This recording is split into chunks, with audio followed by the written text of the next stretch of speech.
శ్రీ భక్తి మార్గం ప్రేక్షకులకు నమస్కారం. వారాహి అమ్మవారి ఉత్సవాల్లో ద్వాదశ రాశుల వారు ఎలాంటి పూజా విధానం పాటించడం వల్ల ఎలాంటి సత్ఫలితాలు పొందుతారో మనకు వివరించడానికి మనతో పాటు ఉన్నారు జ్యోతిష్య ఆచార్య, ఉత్తమ జ్యోతిష్యరత్న అవార్డు గ్రహీత శ్రీమాన్ కాండూరి వంశీకృష్ణమాచార్యులు గారు. నమస్కారం గురువుగారు. ఆయుష్మాన్ భవ. ముందుగా గురువులకు నమస్కారం తెలుపుకుందాం. ఆపదాపహత్తారం ధాతారం సర్వసంపదాం లోకాభిరామం శ్రీరామం భూయోద్భూయో నమామ్యహం. మన భక్తి మార్గ ప్రేక్షకులందరికీ కూడాను శ్రీ శ్రీ శ్రీ తిరుగండి చిన్నజీవి స్వామి వారి యొక్క మంగళశాస్త్రాలు ఉంటాయని తెలియజేస్తూ, శ్రీ నేమాని వేణుగారి గురుగారికి నమస్కారాలు తెలియజేస్తూ ఈ కార్యక్రమం ప్రారంభిద్దాం. వారాహి అమ్మవారి ఉత్సవాల గురించి కాస్త వివరిస్తారా గురుగారు? తప్పకుండా తెలియజేస్తానండి. మనకి ఆషాఢ మాసంలో వచ్చేటువంటి యొక్క అమావాస్య నుండి 9 రోజులకు మనం వారాహి ఉత్సవాలు నిర్వహిస్తూ ఉంటాం. దీన్ని గుప్త నవరాత్రులు అంటూ ఉంటారనమాట. వారాహి అమ్మవారు అంటేను సాక్షాత్తు విష్ణుమూర్తి యొక్క వరాహ రూపము స్త్రీ రూపంగా భావించి మన అమ్మవారిని కొలుస్తూ ఉంటాం అన్నమాట. అదేవిధంగా లలితా అమ్మవారి యొక్క సైన్యాధ్యక్షురాలుగా అమ్మవారు వ్యవహరిస్తూ ఉంటుంది. ఎవరికైతే దృష్టి బాధలు కానీ, దిష్టి బాధలు కానీ, లేదంటే నరఘోష బాధలు కానీ ఉన్నట్లయితే వీరు ఈ అమ్మవారి యొక్క పూజలు చేసుకోవడం వల్ల చాలా విశేషమైన ఫలితాలు కలుగుతూ ఉంటాయి వీరందరికీ కూడా. కాబట్టి ఈ యొక్క ఉత్సవాల్లో పాల్గొనటం కానీ, అమ్మవారిని దర్శించుకున్నా కానీ కూడా మంచి మంచి ఫలితాలు ఉంటూ ఉంటాయి అందరికీ కూడా. గురువు గారు, వృషభ రాశి విద్యార్థులు ఈ ఉత్సవాల్లో ఎలాంటి పూజా విధానం పాటించాలి? వృషభ రాశి విద్యార్థులకి ఈ సంవత్సరము కొంచెం మిశ్రమ ఫలితాలే ఉంటాయండి. మంచిగా చదువుతూ ఉంటారు, వారి ఇబ్బంది ఏం లేదు. కాకపోతే ఈ ఉత్సవాల్లో వీరు అమ్మవారితో పాటు సరస్వతి అమ్మవారి యొక్క దర్శనం చేసుకోవడం మంచి ఫలితం కలిగిస్తూ ఉంటుంది. అదేవిధంగా తామరపూస మాల ఉంటుంది, అది ధరించడం వల్ల శుభ ఫలితాలు కలుగుతాయి. అంతేగాని తామరపూస మాల వేసుకున్నాను, రేపు పొద్దునే నేను ఫస్ట్ ర్యాంక్ వస్తాను అనుకుంటూ కుదరదు. చదువుతూనే ఉండాలి. తదుపరి దాంతోపాటు అమ్మవారికి అనుగ్రహం కూడా మనకు కావాలి. కాబట్టి ఆ తామరపూస మాల వేసుకున్నట్లయితే, విద్యార్థి ధరించినట్లయితే, ఎవరైతే బాగా చదవట్లేదు అనుకున్న వాళ్ళు ధరించినట్లయితే అమ్మవారికి అనుగ్రహం కలుగుతుంది. అదేవిధంగా ఈ యొక్క వారాహి ఉత్సవాల్లో ఈ యొక్క వృషభ రాశి విద్యార్థులు ఎవరైతే ఉన్నారో అమ్మవారితో పాటు సరస్వతి అమ్మవారి యొక్క పూజ కానీ, అమ్మవారి యొక్క ఆలయ దర్శనం చేసుకున్నట్లయితే మంచి ఫలితాలే ఉంటాయి వారికి కూడా. గురువు గారు, ఉద్యోగస్తులు ఈ ఉత్సవాల్లో ఎలాంటి పూజా విధానం పాటించాలి? మనం ఇంతకుముందు చెప్పుకున్నాము, మిగతా రాశుల్లాగానే వీళ్ళు కూడా వృషభ రాశి వారు కూడా చక్కగా వారికి ఉద్యోగంలో పురోగతి కావాలనుకుంటే మనకు కావాల్సింది వారికి గురుబలం కావాలి, తప్పకుండా కావాలి. కాబట్టి గురువారం రోజు అమ్మవారిని విశేషంగా పూజ చేయడం వల్ల మంచి ఫలితాలు కలుగుతూ ఉంటాయి. గురువారం రోజున వీరు ప్రత్యేకంగా కనుక శనగలని ఏవైతే ఉంటాయో మంచి శనగలు దొరుకుతాయండి, ఆ శనగల్ని కనుక ఆవుకి పెట్టినట్లయితే, ఎలా పెట్టాలి అంటే ఆ ముందు రోజు నానబెట్టి ఒక 3 గుప్పెళ్ళు మాత్రమే నానబెట్టి ఆ మరుసటి రోజు ఉదయాన్నే గురువారం ఉదయం ఆవుకు పెట్టి ఆ యొక్క ఆవు దర్శనం గోదర్శనం చేసుకుని తదుపరి అమ్మవారికి పూజ చేసుకున్నట్లయితే మీరు ఈ ఉద్యోగంలో మంచి అవకాశం కలుగుతూ ఉంటుంది. అంతకు మించిన స్థాయికి కూడా వెళ్తూ ఉంటుంటారనమాట.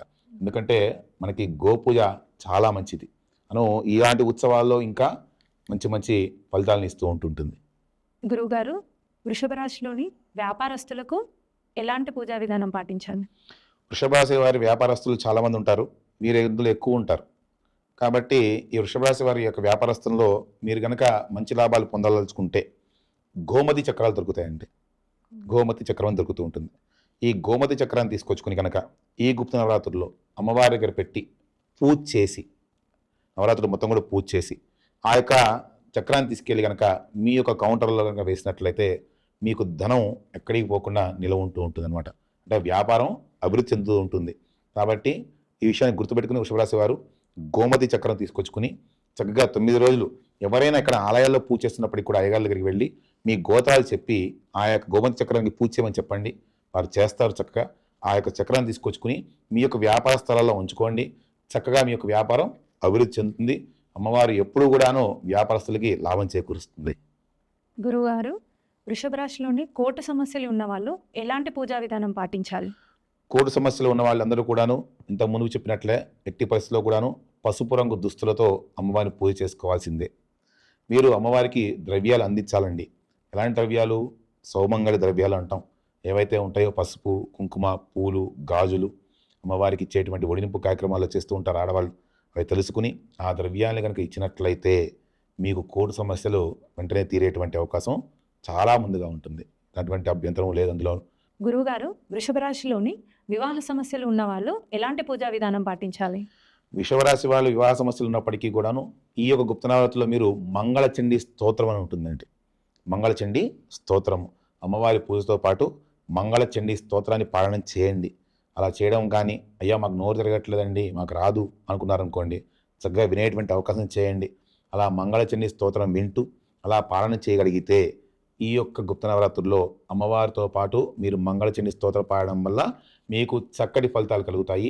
ఎవరికైనా వివాహ ఆలస్యం కలిగిన వాళ్ళకి త్వరగా వివాహం అయ్యేటువంటి అవకాశం ఉంటుంది. అదేవిధంగా ముఖ్యంగా వివాహ సమస్యలు ఉంటాయి. కొంతమంది వివాహం అయిన తర్వాత చిన్న చిన్న గొడవలు వస్తూ ఉంటాయి. ఆ గొడవలు కూడా తొలగిపోయేటువంటి అవకాశం ఉంటుంది. గుర్తుపెట్టుకొని మంగళచండీ స్తోత్ర పారాయణం చాలా విశేషం. గురువుగారు, వృషభ రాశి వాళ్ళు ఆరోగ్య సమస్యలు ఉన్నప్పుడు ఈ ఉత్సవాల్లో ఎలాంటి పూజా విధానం పాటించాలి? వృషభ రాశి వారికి ఆరోగ్య సమస్యలు ఉన్నప్పటికీ కూడాను వాళ్ళు కొంచెం మొండిగా ఉంటారు కాబట్టి వారికి ఎంత ఇబ్బంది ఏమి ఉండదు. చాలా బాగానే బయటకు వస్తూ ఉంటారు. వాళ్ళందరూ కూడాను పోరాడుతూనే ఉంటారు. వృషభ రాశి వారు ఒకళ్ళు, వృశ్చిక రాశి వారు ఒకరు. ఈ రాశి వాళ్ళకి ఆరోగ్య సమస్యలు ఉన్నప్పటికీ బయటపడకుండా ఉంటుంటారు. వీళ్ళందరూ కూడాను మొండిగా వెళ్తూ ఉంటారు, మొండి పోగళ్ళలోనే ఉంటుంటారు వీళ్ళు. కాబట్టి వీరు ఈ యొక్క నవరాత్రుల్లో ఇంతకుముందు చెప్పినట్టుగానే అమ్మవారికి ప్రతిరోజు కూడా పూజ చేసుకుంటూ, అదేవిధంగా ఆదివారం రోజు గనక గోధుమలు దానం చేయడం కానివ్వండి, లేకపోతే ఆదివారం రోజున గోధుమ నూకతో చేసిన ప్రసాదం అమ్మవారికి పెట్టినట్లయితే వీరికి ఆరోగ్య సమస్యలు ఉండేటువంటి ఏవైతే ఉన్నాయో అవి తొందరగా తొలగిపోయేటువంటి అవకాశం ఉంటుందమ్మా. కాబట్టి గుర్తుపెట్టుకోండి, ఆదివారం గోధుమల్ని అమ్మవారి నైవేద్యంగా పెట్టడం కానీ, గోధుమలతో చేసినటువంటి పదార్థాలు నైవేద్యంగా పెట్టడం కానీ చేసినట్లయితే వృషభ రాశి వారికి ఈ యొక్క మంచి ఆరోగ్యం కలిగేటువంటి అవకాశం ఉంటుంటుంది. గురువుగారు, వృషభ రాశిలోని భూ సమస్యలు ఉన్న వాళ్ళకి ఎలాంటి పూజా విధానం పాటించాలి? భూ సమస్యలు వృషభ రాశిలో ఉన్న వారందరికీ కూడాను బాగా గుర్తుపెట్టుకోండి. ఇంతకుముందు చెప్పినట్టే కంద దీపం వెలిగించడం చాలా మంచిది. అదేవిధంగా మీరు ఈ యొక్క నవరాత్రులలో ప్రతిరోజు కూడా అమ్మవారి దర్శనం చేసుకోవడము చాలా ముఖ్యం. ఈ 9 రోజులు కూడా మీరు అమ్మవారి దర్శనం చేసుకోవాలి. అదేవిధంగా ఈ 9 రోజులు మీరు అమ్మవారిని పూజించాలి. అదేవిధంగా ప్రతిరోజు కూడా మీరు కంద దీపం వెలిగించేటువంటి అవకాశం చేసుకుంటూనే ఉండాలి. ఉన్నట్లయితేనే ఈ సమస్యలు తీరేటువంటి అవకాశం ఉంటుంది.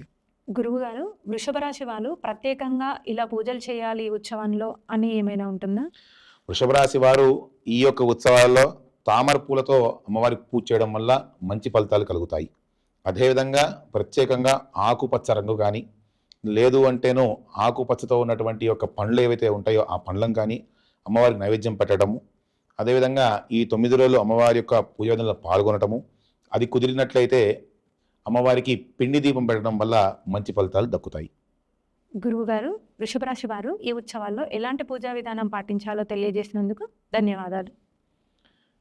సర్వమంగళ మాంగళ్యే శివే సర్వాసాధికే శరణ్యే త్ర్యంబకే దేవి నారాయణీ నమోస్తుతే. అందరూ కూడా చక్కగా అమ్మవారి ఉత్సవాలు పాల్గొనండి. అమ్మవారి కృపకు పాత్రలు కారండి. జై శ్రీరామ్.